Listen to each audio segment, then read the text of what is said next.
stop eating it like it makes sense. And like, I'm just really frustrated about the whole situation. Okay. You need to walk around and just go, oh, God. I do. I go outside and look at the moon. The lady was not wrong about this. The lady was not wrong about the moon. Nature does make us feel better. It is It absolutely does. true. It does. Which Now is why we have to protect our parks. This is the part of the show where we do announcements. And I had Claudia Black on my podcast today, who is a trauma coach. Okay. So it's like 2 hours of her talking about things to do to not lose your fucking mind.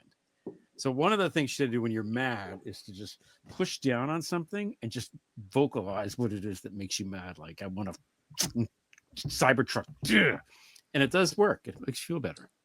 The thing where we teach the 4-year-olds to punch the pillow and not their sister. Same idea. Yes. Same idea. Yeah. Punch the pillow. Yeah. The physicality of it, it's it's good. Down.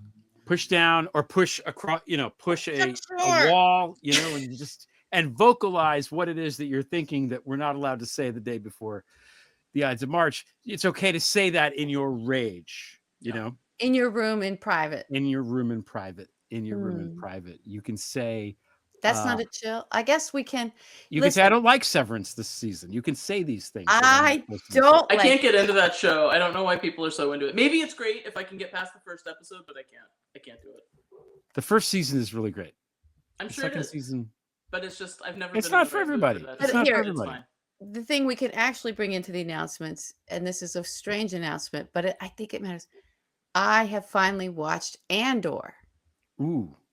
That's the thing to watch, Molly. But it's on Disney Plus, right? I'm not paying for that. It's on Disney Plus. No, it's not. I'm not anti Disney Plus. Just no, I know. Like, it is. It's on a payment. I refuse to be fucking $12.95 a month to death. And this is the world we live in now. So there's the 3 things I pay for, and I do not pay for that one. I understand, but if they say here you can have it free for a week, agreed. Take the week, watch Andor, and then cancel it. But at least you've seen it.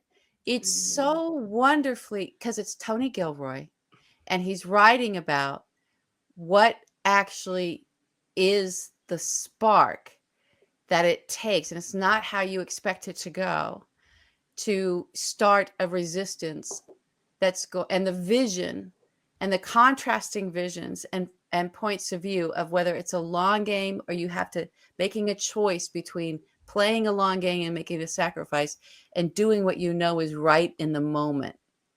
And how that tension between those 2 points of view when it comes to actually trying to throw off an oppressive regime creates the momentum of the whole series. And of course, it's just these rogue folks. It's so great. Yes. Also worth bringing out the ubiquitous Gene Sharp, which is like the handbook of nonviolent resistance. Yes. But it's a good way of thinking about.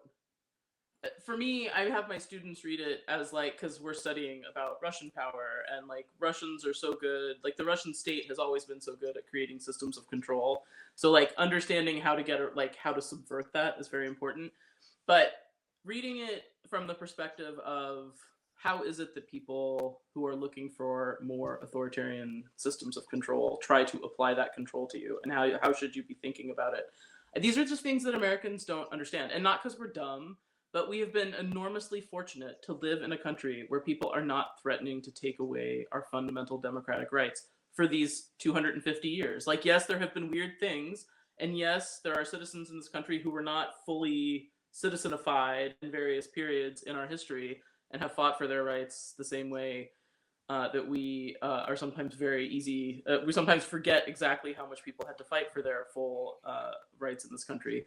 But I think for all of us, remembering what those rights are and that we deserve them, but should not take them for granted, is just a thing that Americans haven't had to do in history a lot. And we really haven't had people actually trying to take them away from us in a serious, systematic way before. And but now the particular tech burroization of this attempt, where it's oh, we don't need people, just have the computers do the things. It'll be fine. No, absolutely not. And I want to talk about that. We're going to talk about that in the next thing. Yeah. It's gonna be weird, but everybody needs to Hold like that book start up thinking again. differently about what is happening in the country. Molly, hold that book up again. This is the newer printing, but there's many. You can get you can find them free online. You can get like a Kindle version for $5, but it's From Dictatorship to Democracy. It's the Gene Sharp book. It was written in the 80s. I think it was originally written for like a handbook for resistance in Myanmar, but it's become like every special forces guy has this book memorized. It is the book you teach if you are trying to teach countries how to organize for potential occupation. I'm not saying we are occupied, but in terms of understanding how people who want to fuck with you try to use power against you, it's less than 100 pages. Like, you can read it in a day. But everybody should have a dog-eared copy of this book lying around somewhere. We're getting it. It helps. We all need to get into the right mindset.